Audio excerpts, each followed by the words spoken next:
We want to thank all of you all for joining, and now we'll officially kick off. We'll welcome again to Remuseum's second webinar on fundraising for American art museums, this time presented in partnership with Benefactor Group. I'm Stephen Reily, the founding director of Remuseum. Remuseum is a project that was the brainchild of Austin-based philanthropist and art patron David Booth in partnership with Alice Walton, who is, among other things, the founder of Crystal Bridges Museum of American Art. David and Alice felt there was an opportunity for a project, an independent project, to help American art museums break out of what they called their legacy systems to innovate. With a focus on financial sustainability and relevance, Remuseum is aiming to help American museums matter to more people and thrive. In that work, I work closely with the executive director of Crystal Bridges, Rod Bigelow, as well as with Ann Craybill, the CEO of the Art Bridges Foundation, also established by Alice Walton, and now the largest grant maker of grants supporting access and sharing of art among American art museums in the country. Remuseum does its work in two different ways. One of that involves research, in which we're evaluating American museums' effectiveness at serving their public-centered missions. Our work is framed around the radical transformation of mission statements of American art museums, which in the past were focused almost exclusively on the preservation of objects and are now focused almost exclusively on serving and engaging the public with art. Our first research report released earlier this year actually documented that 90% of American art museums now center the public in their missions. 60% don't even mention objects or collections anymore. And our work is to help evaluate and support museums in becoming more effective at serving those public-centered missions. We also do that through gatherings and other ways of supporting museums. And it was at one such gathering that I heard from the leaders of some of America's biggest art museums that they actually lacked confidence about how much they should be investing in fundraising and what kind of returns they should be expecting from those investments. Those frustrations and concerns were shared by their board members who approved the budgets that are critical to investing in the kinds of returns that will generate revenue to pay for the increasing expenses and ambitions of our museums. So I realized there was an opportunity to share some of the best practices from a field that has mastered these practices in other sectors like higher education and healthcare. 2 months ago, we held our first webinar on fundraising in partnership with the national consultancy CCS, with a focus in particular on what they were able to apply from major healthcare system fundraising to their work with museums. Today, we'll do something similar with a focus specifically on the nuts and bolts of portfolio management around major donor cultivation and stewardship, as well as lessons that can be learned and gleaned from higher education fundraising. Why is it more important than ever for museums to be focused on major donor fundraising? Because today it's the #1 way in the short and midterm that museums can generate meaningful revenue. And meaningful revenue is more important than ever for museums that are needing to plug growing gaps in their budgets. Those gaps are coming from a couple of reasons. One, the field is still recovering from COVID, and many museums are seeing attendance and visitation that remains 20 to 30% below pre-COVID levels. At the same time, the 3 years of COVID provided the highest level of federal support and grant making in the arts than we're likely to ever see again in our lifetimes. And those various programs provided an enormous amount of cash and capital for museums to preserve their operations and to maintain and increase compensation and salaries in 2020, 2021, and 2022 and 2023. But for almost all museums, that cash has run out. At the same time, museum operating expenses have grown, primarily from the combined desire and demand to compensate museum workers more equitably and generously. What's left is a rising expense ratio, a loss of working capital, and a reduction in the number of visitors. And many museums are facing deficits that they need to fill these gaps if they want to fulfill their missions. Remuseum is here to help them try to find new and innovative ways to do just that. So I'm delighted to welcome a star-studded group of participants in this webinar today. I'm going to introduce them and then talk about our format for the event. We can go ahead and you can see their images before you see them in real life as a second. Laura MacDonald is the principal and founder of Benefactor Group, a certified fundraising executive with decades of experience in nonprofit leadership, fundraising, and philanthropy. Laura founded Benefactor Group in 1999 and works with nonprofits of all kinds to structure and maximize their mission-based philanthropic support in the arts, higher education, and healthcare.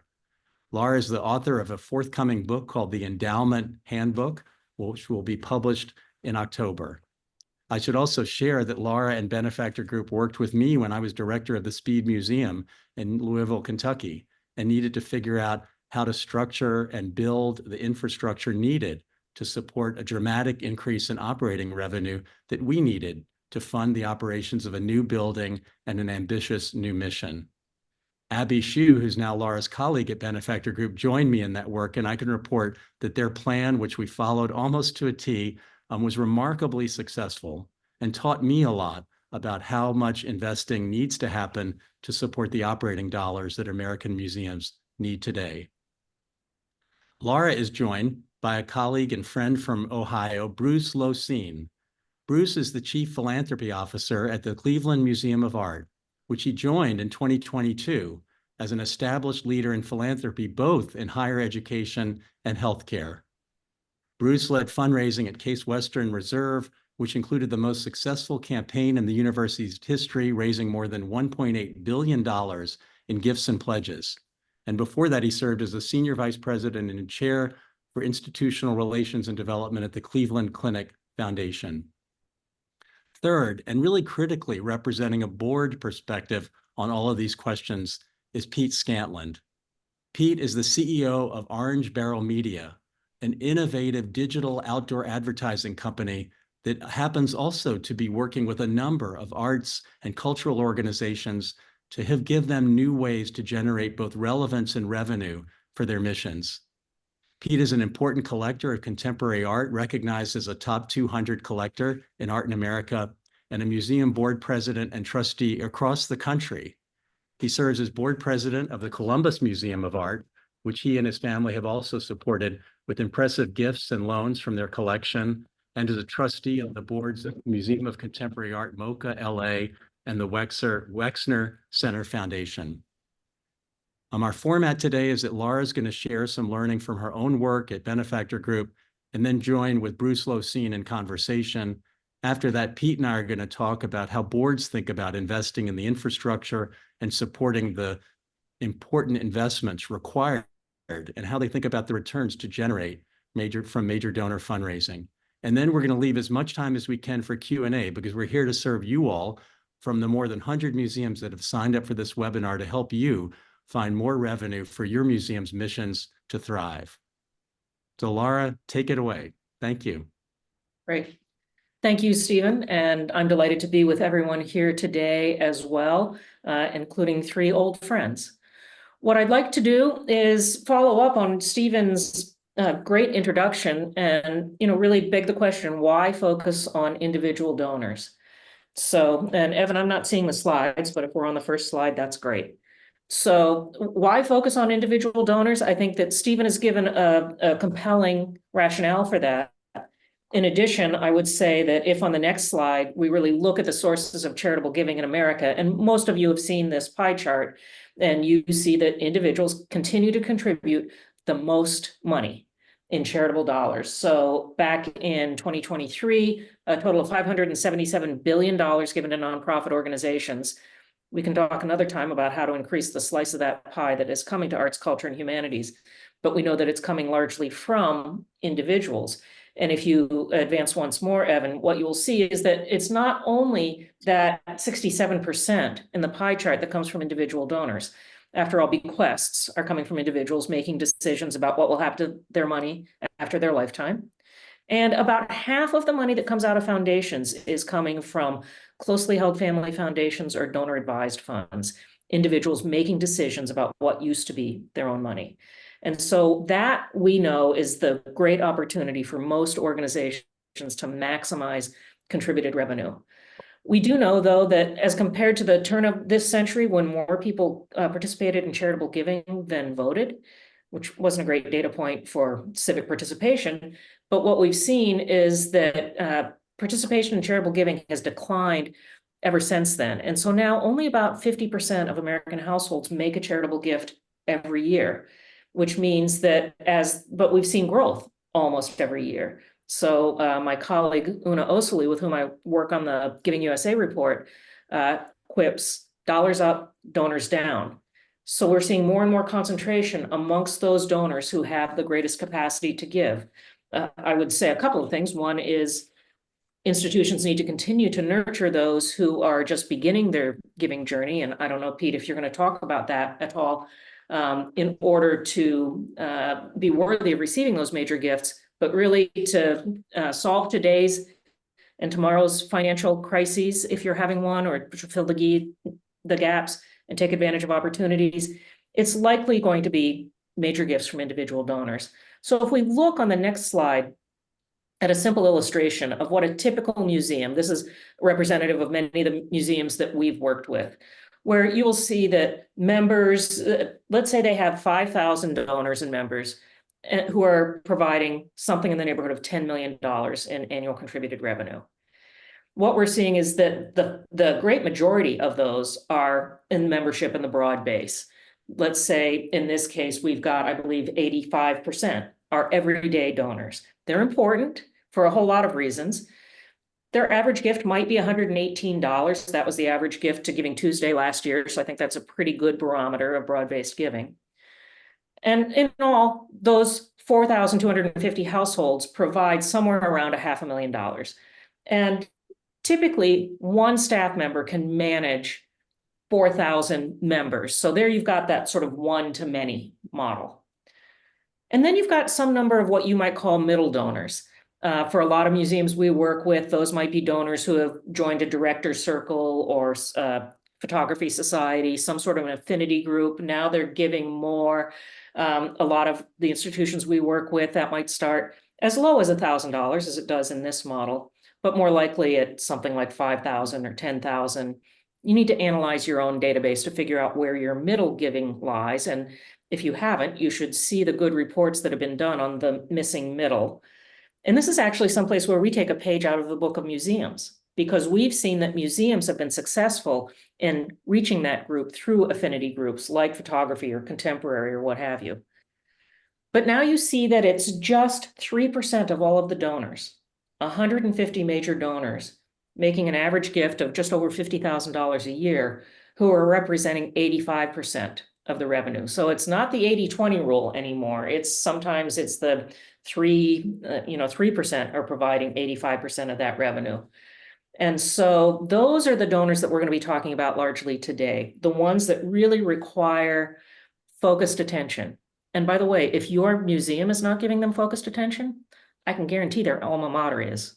And if they've recently had a good experience in the healthcare system, I can guarantee that that healthcare system is. So it's not a question of will you or won't you? It's a question of will you or will somebody else? So when we think about how best to manage those 150 donors, there, in the middle donors, one person can probably manage a group of about 400 in affinity group, one to a few. Major donors, it's 1-to-1. One major gift officer or frontline fundraiser can probably manage the relationships with about 60 of those donors. So what does that look like? That's what's referred to as portfolio management.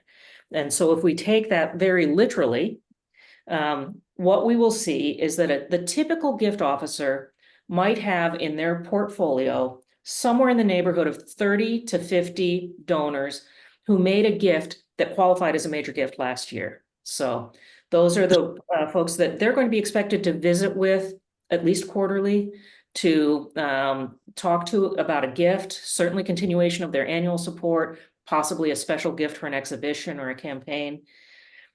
In addition to that, they'll probably have somewhere in the neighborhood of 10 to 20, what I would call discovery prospects. So these are people who are maybe in the affinity groups or maybe new to the community, look like they have the capacity because you've done some good philanthropic screening, not just wealth screening, philanthropic screening, to identify these folks. And so your major gift officer is also reaching out and talking to them and trying to engage them to see if they might want to move up into the major gift world. And then finally, there may be a handful of folks who we would call more stewardship. Perhaps they're engaged in a multi-year pledge, but we want to make sure that we're paying attention to those folks. So literally, that's what a typical portfolio would look like. You would have one frontline fundraiser whose only job, they're not managing the gala in addition to this. They may be talking to the gala folks about whether or not somebody in their portfolio would be a good co-chair or honoree, but their job is to focus on those 60 to 80 donors. And frankly, the higher the level of support, the fewer donors in a portfolio, so that, you might have a portfolio as small as 40 or 20 if it's the right folks. So we got a great question from someone following on this rationale of if there are 30 to 50 major donors per major gift officer, are you assuming that the major gift officer's sole job, 40 hours a week, is dedicated to fundraising? Absolutely. Absolutely. And, I think I've heard in higher ed, and Bruce, it'll be interesting to hear from you on this, of portfolios that might be as big as 120 prospects. I don't think you can give good attention to 120 people and having them feel the love. Just do the math. There are 52 weeks in a year. You're probably going to take a couple of those as vacation, but no, that's their only job. So if you've got a half-time fundraiser, it's a half-size portfolio, or if they have additional responsibilities. We'll talk to Bruce about the size of his portfolio, given that he's got a lot of management responsibilities as well. And then if you are going to go down this path and make this investment, it is critical that you measure performance. And so what are some of the things? Dollars raised is a lagging indicator. Now, I will say a major gift officer within 18 months should be achieving and then far outpacing whatever their total compensation package looks like. And within 3 to 4 years, Bruce, I'd love you to weigh in on this as well. They should be providing 5x, 10x of their salary in charitable giving. But that's a lagging indicator. That cannot and should not be the only thing that you measure. It's how many folks did they visit each month? And that should be somewhere in the neighborhood of 12 to 15 in this typical portfolio. But there's probably a lovely couple who will come to the museum and have lunch every month. That's not the point. You can invite them to the museum every month, but that's why that's the next measure is so important, portfolio penetration, that you need to make sure you're visiting with at least 80% of that portfolio every year. Some of the discovery or stewardship prospects might not meet with you, but you've got to be getting a high majority of them. And then looking not just at the total amount raised, but by donor, how many upgraded? First of all, retention, and retention should be very high in this model. The only reason a donor should fail to give is because of some significant life change or move. And then finally, in addition to working with that group of donors who have been generous traditionally to the museum, how many new ones are you bringing in? Beyond that, I would say all of those actions have to be recorded in the donor database. If they're not in the database, they didn't happen. And that's what colleges and universities and sophisticated health systems are using to measure the performance and sometimes provide performance-based compensation to their gift officers. And just very quickly, the way that we typically would see that structured in many of the museums that we've worked with, I think of an organization that we're helping to turn to more of an advancement model, like the National Museum of Women in the Arts, who I saw have joined us. And typically we might see 3 or 4 branches on that family tree. That one to the far left, is really where you're finding those front-facing gift officers who are really interacting with donors in their portfolio. Another might be really focusing more on the broad base. But in addition to that, you've got to have backroom services. Those frontline fundraisers need prospect research. They need portfolio managers. So one prospect researcher can probably serve 3 frontline major gift officers. They may also need some additional support in business intelligence and pulling reports. So you can see that it begins to become an entire enterprise. And you're also working with the folks who are managing the affinity groups to identify who can move up into major gifts. But it's all organized in a way like this. And this is what we would call an advancement model, because you see that marketing and communications is part of this family as well, leveraging everything that the museum sends out to its various stakeholders to ensure that it's also has the donor's voice and the donor's intent.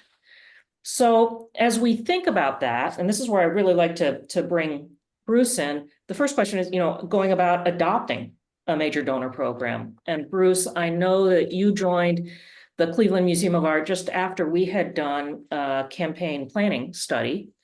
And building on that, you really brought the portfolio model to that institution. I'd love to hear from you what was happening before you got there and how you've seen things change as a result of adopting that portfolio management. Well, thanks, Laura. That's practically a perfect backdrop for the Cleveland Museum of Art as a example or even proof of concept of your observations about the national scene. And if I may say so, also Stephen's observations from the Remuseum about the direction that museums should be going. So let me just take a minute from where we left off with Laura and sort of make the following observation, which is we're kind of the perfect example of the directions being given by Remuseum here at CMA. We came out of the pandemic with the same sort of confusion about where are we going that everybody else had. But fortunately, our trustees took the wheel, and with Laura and her team at the Benefactor Group, put together a truly remarkable strategic plan that was far different than anything done by the Cleveland Museum of Art previously. It in fact emphasized what Stephen noted about the public was the key ingredient. And in particular, it was about people and community and what's going on outside the four walls of the museum. So with that in mind, and with some expert, very persuasive case development by the Benefactor Group, we were able to decide that we too, on the institutional development side, had to put together an innovative program that was different than past history. And there was nothing wrong with past history. A good job was done by many people, and CMA flourished in those years as well.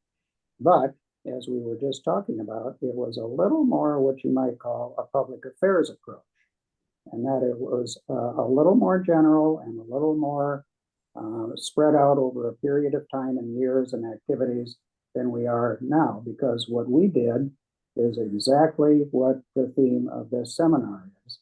And that is we did a research activity to assess the places where we could get enough dollars to fuel our new strategic plan, which was to many people a different kind of a plan, and who might fund the outcome of that plan. And I've got to say that that research indicated that we would have to rely very heavily on individual gifts in order to meet those goals. And we did. We had some open positions and we had some new people being hired, and we made a change. And that is as a result of our analysis and our research, we engaged, we moved 4 positions that had previously been in different places into the individual gifts plan. 1 was an increase in a new expert researcher. Number 2 was an expert proposal development officer, and 2 new individual gift officers for a total of 6 on our plan. And then we went into action to test the plan, and that's what we've been doing for the last year and a half as we've been fully underway. We decided that we would have a huge partnership with membership. We thought that it would really be the pool from which we'd find people, and we did. And that's one of the things that's a takeaway I want to recommend, is really working on the partnership between development and membership. 2, we decided we had to increase attendance or we would never have enough donors to match our needs. And we did. And our attendance went up 40% last year in key events that had to do with prospective donors. Then we had a huge, a large-scale contact plan. that was very aggressive in terms of talking to people that might be on the volunteer leadership team that would satisfy our plan. And we turned that just exactly as Laura was outlining into a daily aggressive portfolio management system. And this was carefully worked out. There wasn't anything blurry about it. Everybody knew exactly what they had to do and when they had to do it. And it didn't happen once a month. It happened every day by plan on purpose. And we, by the way, Laura had about 90 people for each officer. So just about at your point. You were wondering, I also carry the same portfolio as our gift officers myself. Tilted a little more toward the Board of Trustees and voluntary leaders, but still the same number of visits and activities, just for anybody's interest. I found that very helpful, but I can elaborate more on that. And then we relied heavily on speed in order to get from identification to sitting at a table and talking about a gift. And we had a very different and unusual and innovative profiling system about who we were looking for and who might more quickly move into action and support CMA. So we also followed and concluded with an early system of stewardship, which it turned out provided even more revenue and more gifts than we had originally expected. So that was our plan. And it was sort of the perfect logical outcome of the setting that Laura just described. Bruce, I'm curious about a couple of things. It's one thing to take a look at the donors who are already making gifts that would qualify for a major gift portfolio, but you talked about some things that you're doing to identify additional candidates, particularly those two events that you mentioned that brought together folks who might have an interest and perhaps should be added to a portfolio. Can you say more about that? Yes, and that is the concept of partnerships and teamwork. One of the parts of our plan was to partner ourselves, and I know that's one of the things that you have stressed, Laura, is partnering throughout the museum in order to get all the help that you can. So our public affairs group and communications group helped us decide on how to do that. And they helped us develop a profile, which we then based on a lot of audience research as well. So it wasn't accidental. It was actually researched plan in order to get that done. Can you talk about partners throughout the museum, people like curators or those working in education, or even your executive director, Bill Griswold? Well, as I said, CMA had a big head start in the fact we have such a wonderful museum here and great leadership. And we capitalized on that because we have stability and purpose and we know where we're going. And we took that other step that had not been taken before, and I'll just throw this right into the conversation. And that is, we decided to very assertively team up with our curators. And if I might say so, you know, the old question that you always get, what's your secret sauce?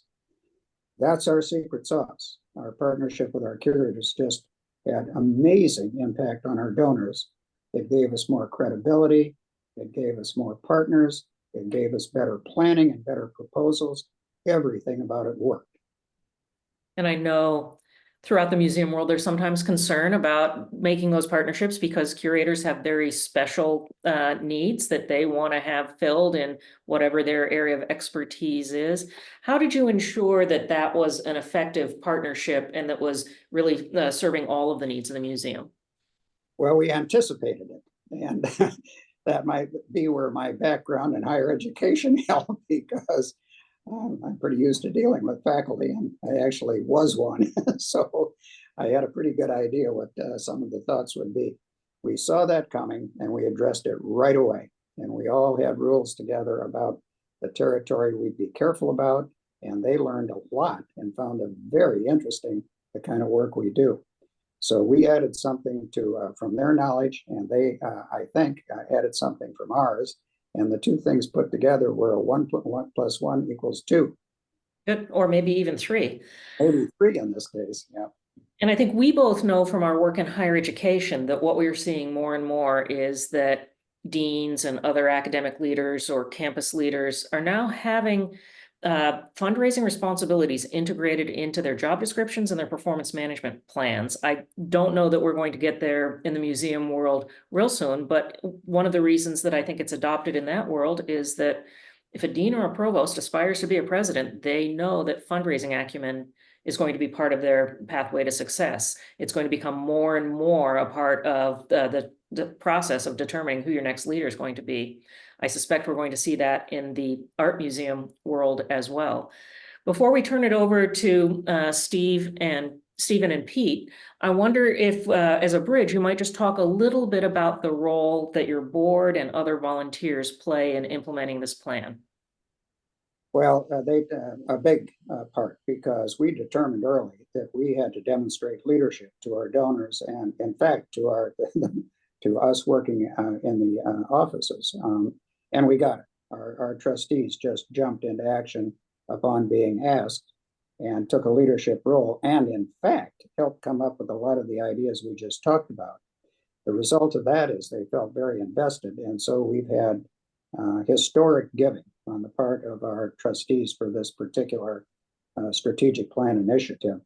And I think they're amazing each other by the territory they're getting into. And that's been one of the hugely satisfactory outcomes of the whole thing, is seeing our trustees so involved, so engaged, and feeling so good about it. Wonderful. I think that's a great place for Stephen and Pete to jump in and really talk about how do you bolster the confidence of the board to adopt a model like this, because it does require investment that will significantly precede the return on that investment. Right. Thank you, Laura. Thank you, Bruce. That is an excellent introduction. Pete, I mean, I think the context for our conversation here is that we've both been on museum boards, but you're a full-time entrepreneur. I've been a full-time entrepreneur. I mean, the context to me just was always kind of confusing, because this is a really interesting case of how much to invest and what kind of returns to expect. And museum boards are full of business people, but the background of this is that they are typically kind of cheap, or they're like uncertain maybe about why they should be like plowing money into this thing that doesn't seem related to the mission, or maybe isn't what brought them to the table. Talk about, so I want to hear about your background, the board of the Columbus Museum. Talk about the path that you all have walked with your colleagues, with Brooke Minto and others, and with Benefactor Group, to get to a different place as a board. Yeah, thanks, Stephen. So we were, in the last, call it 18 months, went from a very long time leader, Nanette Macy-June, who was director of the museum for 20 years. And in conjunction with our new director, Brooke Minto, joining, we were starting to take a look at sort of a whole bunch of things. And one of the obvious ones was thinking about how, with our in this next chapter, in addition to all of the sort of headwinds that everyone's facing in the sector around fundraising, around declining public support, all these things, we actually have a new and broader ambition to do even more. And so we were thinking about how do we create the resources to do that. And it became very obvious, although we had a very hardworking, very successful advancement team, we hadn't invested in creating the capacity that we needed that we were going to need in the future to embark on a capital campaign, our first one in almost 10 years, and as well as to continue to expand our annual giving. And so it became very clear that we needed to invest in this so that we could go and have a team that were capable of, and it was sized appropriately to meet this ambition. What were those conversations like? Were there concerns and doubts you had to overcome about, making that investment? And also just literally, where did that investment come from? Yeah, of course. There was, I think that, it was actually really great timing, because it was an opportunity to look at how we'd historically done things and how we'd sort of thought about what was actually possible in terms of our advancement. And it allowed us to recognize that the topic today, I think, is a really good one. We had an advancement department that was doing a bunch of different things. Our most successful fundraiser, for example, was also heavily involved in our gala, and she was heavily involved with other administrative things at the museum, and we didn't have as segmented of an approach in terms of sort of portfolio management as Laura spoke about earlier. And so what we realized was we were going to need significantly more people, as well as sort of a new organizational structure. And we are in the process now of going from about doubling the size of the organization, with most of those new hires focused on direct donor management. So although our advancement and marketing are consolidated, and our head of advancement also oversees our communications, we're not growing that area, but we are growing really targeted hiring to get gift officers. So it required a significant investment. And of course, the challenge of that investment is that there's going to be a lag time between when we start incurring the expense and when we could reasonably expect to see a return on that expense. And so how we solved that was by fundraising specifically for to make that investment. And that allowed us to, and we were able to fund and commit to a couple years of that increased expense, so that we knew we would be able to bridge that gap between when we saw this much larger expense and when we could start seeing higher fundraising as a result of it. Yeah. That's really important, because I think I faced the same thing when I presented my plan that I had confidence in to my board at the Speed Museum. I said, I cannot bootstrap this. I can't do it off the fundraising we've gotten, because it's got to take us to another level. And they got that, and the board approved it. It was about $400,000, and I was like, it wasn't enormous, but that was a big investment that we just didn't, and we couldn't take it out of some other piece of the operating budget, and it paid off. And I was committed to then showing how it did that. And I assume that's happening. You all are watching your return on that. But in a company, let's say in a startup, if things are going well, you and your board, the CEO and the board, are going to say, we're going to go find the money to hire more salespeople because we have wind in our sails. And I found this, I wondered sometimes if boards sort of manage to the mean. Many board members are on other boards, and they think like, well, sometimes it goes well, sometimes it doesn't, but you can't deliver unless you invest, right? That's right. That's right. And I think about my business, for example.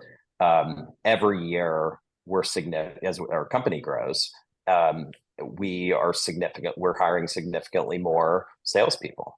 And if you look at sort of the Columbus Museum staffing over time, although our budget needed to grow every year, and it did grow every year, we had not continued hiring at the pace that you would expect, so that we can sort of meet the demand that we have now and create enough what I would call sort of slack in the organization, so that we could actually get ahead of things. And that's, I think, a really critical thing too, is before you can take on more, you have to have people that are able to have some time in their day that they can start to think about it, they can start to work on it. And we had essentially none. So we needed to sort of catch up and get the type of people and the number of people that would be able to get us to sort of where we need to be, today and tomorrow, and then really start thinking about a couple of years down into the future. And I think most, many trustees are business people. I think that they recognize that in business, that's sort of how you grow a company. But I think it's because they're also fiduciaries for the museum, and because all trustees take that so seriously, they're very reluctant to say, hey, we're going to take a risk here, and we're going to invest in something that may or may not yield a return. And so I think sort of when we presented that to our broader board, one of the really key elements of this, knowing that there was going to be that level of I think sort of prudence around incurring a significant expense was to say, hey, this is what our modeling shows is going to be possible after we've done this. But what we've actually done is have this amount that we're going to invest already raised and committed for the next couple of years, so that whether this happens or not, the museum is not in a worse place from having undertaken this initiative. And so it's, we haven't done it yet in terms, we're in the hiring process for this now. And so although we feel very confident that it will yield that result, we're going to have to go out and execute on that over the next couple of years. Yeah, it's a great point about the prudence. How do you feel like, many museum board members are, if they're not involved on boards of higher education or healthcare institutions, they're certainly being solicited by them. Did it help have them think about, well, somebody from the university I went to is calling on 4 times a year? I think that anyone who's paying attention is realizing that hospital healthcare systems and higher education have just really invested in advancement. The number, back home, the Ohio State University has they're about 500 people, I think, invested at some level in advancement. And they're raising, billions of dollars a year. But you think about that level of investment, and then you compare that to what we've done in museums, and it's just a whole nother order of magnitude in terms of understanding that to raise a lot of money, you need to invest a proportionate amount of money and having the infrastructure to be able to do that. And I think it's something that the cultural sector has probably been slower than higher education and healthcare have to make those investments. And museums, I think, are positioned among cultural institutions to kind of get close faster. One final question. I'm always interested that the museum field has not, in cultivating leaders for an increasingly ambitious and complicated field to manage, we don't think like companies also do about like cross-training. And yet you actually, I think Columbus has hired, I believe Brooke is the only director who's not only trained as a curator, but has spent substantial time, really and then she launched an organization, the Black Trustee Alliance, but spent substantial number of years in advancement. Have you seen that as a difference? And I just think it's exciting to see directors who are coming out of more diverse backgrounds for these very complicated jobs. Can you talk a little about how her past may have helped inform the work you all have been doing since she joined you? Sure. It was when we met Brooke, that was one of the things that we were really interested in, was knowing Brooke would not only bring incredible ambition for what we're going to do, but would recognize what it takes to get there in terms of how we're going to grow the budget to do it, and bringing that skill set and awareness and being able to not only participate that, but also sit beside a team that's going to go out and do that and speak the language, I think will hopefully be a really great asset for our museum. Great. Well, thanks so much. I want to keep you on deck here, and then we'll have Bruce and Laura join us if we can. And now we'll take questions from the audience. I just want to ask one quick question that comes out of what that you've talked about, Bruce, and Pete just alluded to. Can you talk about the role of the directors? Because I think that, I'll just say, having been one, I get it. It's complicated because the director has a lot of, as when you talk about segmentation and focus, the director has many things to do, and yet directors have to play an important role in fundraising as well, right? How do you talk and think about that? Well, it's been very important here at CMA because the length of service of our director and of the complexity of the art we deal with. And so I guess the best way to put this is there has to be a sort of to paint out a picture of a final step to everybody that is participating. And that's our final step, is the approval and involvement of our director. And if that is too readily available, it becomes too common. If it's too rare, then it doesn't happen enough to influence the outcome and the revenue. So it is a balancing act, but it's one that I recommend everybody work on really carefully. We have a plan to either start or finish a lot of our very big gifts in the director's office. Laura, any other guidance on that front for? I mean, I think the main point is your director cannot be your sole fundraiser, right? No. You know. No, and as Bruce said, you know, part of major gift fundraising is building insider status. And to his point, if the director is involved in every step of every solicitation, nobody feels like an insider anymore. And so creating that sense of insider status. However, I will say, I don't believe that your director should be assigned a portfolio. I think that there should be donors who are flagged for the director. We can all figure out who they are. But the director is not going to put the notes in the database, nor should she or he. And so I think that it's important that you understand which prospects are, you know, require the director's care and feeding, but not burden that person with a portfolio and all of the duties that go along with portfolio management. Yeah, our director does not have a portfolio, nor will we agree to one under any circumstances for that very reason, Laura. The one additional comment I want to make about that is that if timed carefully at the beginning and end of very big gifts, it raises the magnitude of the gift. The expectation becomes greater that the person is going to give a far larger gift than maybe the original intention. And that is a powerful force in the overall outcome. They're a multiplier. Yep. We have lots of really good questions about nuts and bolts. So let's see how we can answer them. I mean, some people asking like, can you talk about a percentage of budget? Are there any benchmarks on that? And also, are anyone here willing to talk about kind of the size of their teams and the cost, you know, of the cost of the advancement operation and then what it generates? I think, Pete, we're taking the Columbus Museum of Art team from 9 to 14, I believe, headcount wise, and then doing some rearranging as Bruce talked about, and Bruce's team at Cleveland is significantly larger.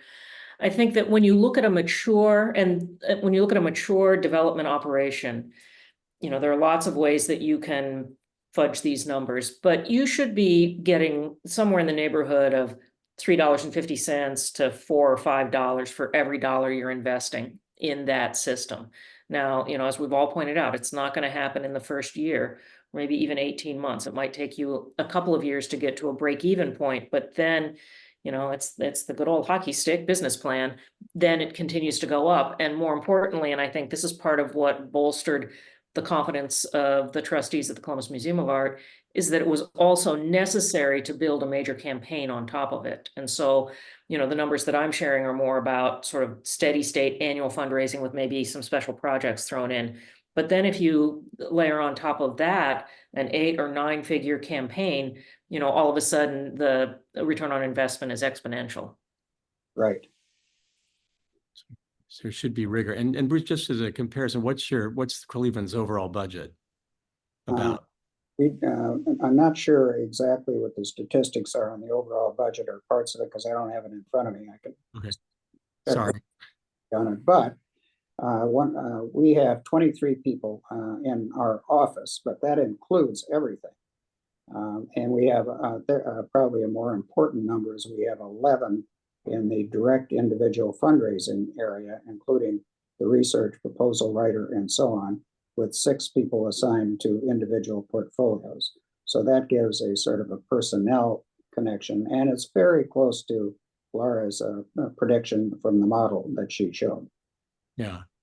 Laura, we've had some questions about scale, including from an academic museum that asks for any advice about, because they have to share advancement resources with university teams, which because the university, for many reasons, feels that's more efficient, but not necessarily for the returns for the museum. But also, I'm sure small museums here, which we have many, are wondering, you know, they're not Cleveland, right? And may not even be Columbus. How do you piecemeal, you know, what are the alternate ways where you're not going to have 3 major donor, you know, you may not even have 1 devoted portfolio manager for major donors? When I actually began my career, or at a point in my career, was the senior development officer at the Wexner Center for the Arts, so a university museum. Although in that particular instance, we were one of the few units on campus that did not report up to university development. So we had And at that point, Jerry May, and if any of you know that name, a highly regarded higher education fundraiser who for inexplicable reasons finished his career at Michigan. I can't explain that, but Jerry, he thought that yes, it can be confusing if a donor gets visits from two people at Ohio State in the same week, but the really tragic thing is if they don't get any visits in the same week. And so, he said, no management is required for any gift under $100,000. And that was in the year 1997. Not everybody has that model today, as we understand. And so I think what you need to do is begin to look at your partners across campus and think about how do you cultivate their relationship. They're your gatekeepers, that this is true. I think to talk to them about the fact that the largest gifts are multidisciplinary gifts. The largest gifts in higher education don't just go to the business school or the College of Law. They tend to be gifts where multiple disciplines on campus are coming together to create a really interesting way to solve a problem that the donor is passionate about. And so how can you begin to be a partner in that? Particularly with a lot of our higher ed clients, a big part of what they're looking at are mental health. We are beginning to see more and more research about the benefits that exposure to art can bring to having good mental health. And so I think you need to begin to partner, and maybe you even take a portfolio approach with some of the gift officers and some of the academic leaders around campus and partner with them to achieve that. And then I would say the same thing if you were a small shop. And hey, we work with plenty of museums and cultural institutions across the country that at the beginning of our relationship, they might have 3 people in their development office. Well, you can't have, not all 3 of them can be frontline fundraisers with 60-person portfolios, but one of them can. Or one of them can have 40 people in their portfolio and do some of the other hands-on work that needs to be done. So start somewhere, figure out how can I free up time by rearranging how we're managing some things to have 20 or 40 donors in my portfolio, largely individuals. In that model, you might need to also have a couple of the major business enterprises in your community or the big foundation, but start somewhere. I'm going to enter. That's great. And I think the real point here is you have to have the science of portfolio management for whatever number of major donors you can attract. Someone has to be managing it in that fashion, even as you said, even if it is half their job at that point. Let me ask you a question, especially this comes up. I hear in contrast, we can compare ourselves to higher ed, but we may not be able to pay as much. How do you think about attraction and especially retention? Portfolio management and maturity clearly benefits from longevity of relations, but we all know that turnover is an issue in the field. What do you all have to say and advise museums about that? We have a actual plan for that. And here's what it entails. It's kind of interesting. And that is we purposefully recruit mission-driven people who are more likely to be caught talking about the art museum than they are talking about development. And that is one of the reasons why we keep a very stable force at our place, because everybody loves being at CMA.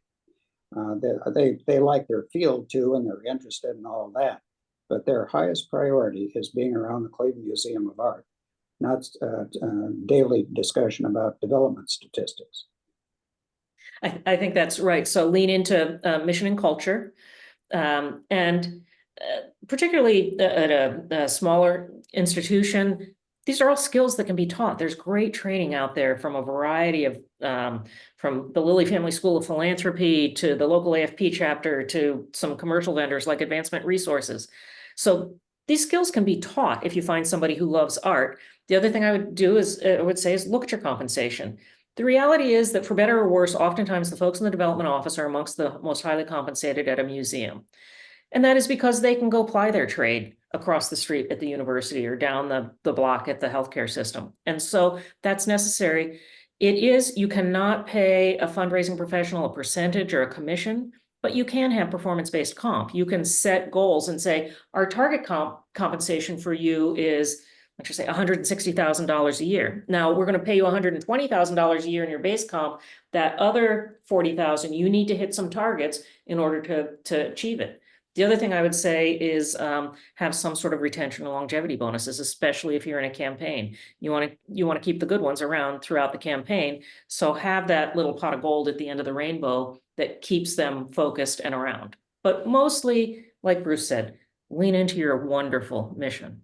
Yes. Yeah, that's great. Well, one of the questions that's coming up in a number of fashions really directed at Bruce and Laura, you may have things to say about, is this question of stewardship. If you could talk a little bit more about, one, how you cultivate, identify and cultivate future major donors out of your membership base, and also a question from a museum that has free admission, so their membership is a difference. So more broadly, let's talk about prospect development. That may be the last one, but we've got great questions, so this is an important one. Yeah, well, we once again did that very intentionally, and that is found opportunities to engage not only our regular patrons, but new donors and new people in events involving CMA. And as Laura pointed out, we implemented one plan we had is for a program called Inside the CMA. And that is a year-long exposure to all of the things going on at an art museum that nobody knows. And some of particularly the newer major prospects we have just love that event. And it goes on there 6 sessions a year. So we found ways to get people involved and in the museum and then make them comfortable with staying here and doing it on purpose. I might also add back to a previous question, multiple contacts with donors, as Jerry May pointed out, is a very good thing. We do it on purpose. And there's a way to keep it straight too, which is that accelerated portfolio management every day, talking about who they are, where they are, what they're doing, and making sure that everybody knows. So there is a way to prevent confusion. Laura, in our last minute, any other thoughts about prospect development? I think Bruce is right. The most likely indicator is that they are visiting your institution. So even if you are a free museum, what are you doing to capture information about who's coming through your doors? There's a lot of great technology that you can apply to do that. And then I would say if you've still got a membership program at a free institution, and you should, because there are lots of ways to do that. But those members are now mostly expressing a philanthropic interest, not a transactional free admission kind of thing. And so I think that provides you with a real opportunity to have a higher proportion of those folks being candidates to fall in love with you more deeply and give you more money. That's exactly right. And again, that goes back to the partnership between development and membership, because the members are already have a priority on your side, and they have a reason to be around and to give, as opposed to the general public. And that's why we found them a lot more quickly than normally. We also had a threshold group called the Leadership Circle, which was a $2,500 a year step. And in that group, which is almost 500 people, we often found the next major leaders of CMA. Mm-hmm. It's done something very similar to that at the Columbus Museum of Art.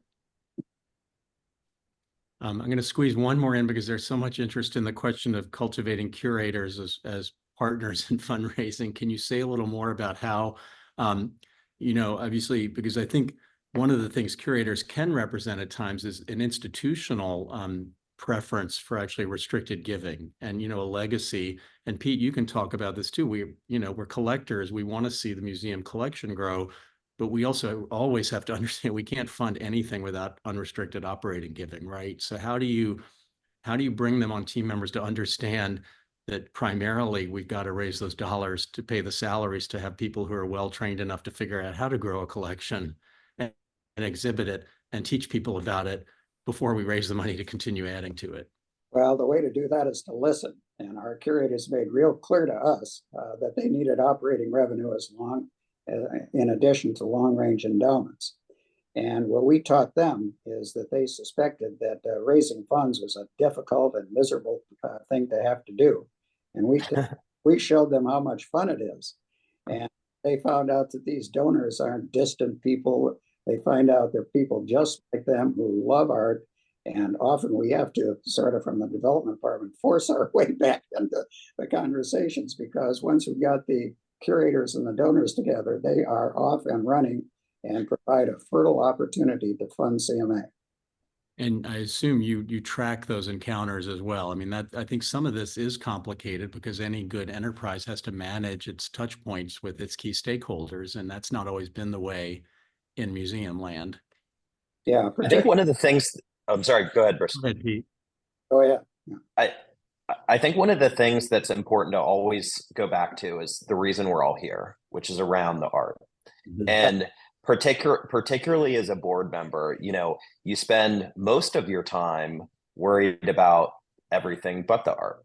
And so I think anytime you have an opportunity when you're engaging with, whether it's a board member or a potential donor out, whether they're on the board or not, to kind of recenter it and bring it back to what gets people interested in the first place is always super, super important. And so one of the things, for example, at our board meetings that we've been trying to incorporate more is let's have a moment to talk about art, right? And celebrate something. And so we've been, for example, after our board meetings, like the one meeting ago, we took everyone down to storage, right? And so it's kind of, I think, making sure you don't lose sight of that, because ultimately that's what people are coming for.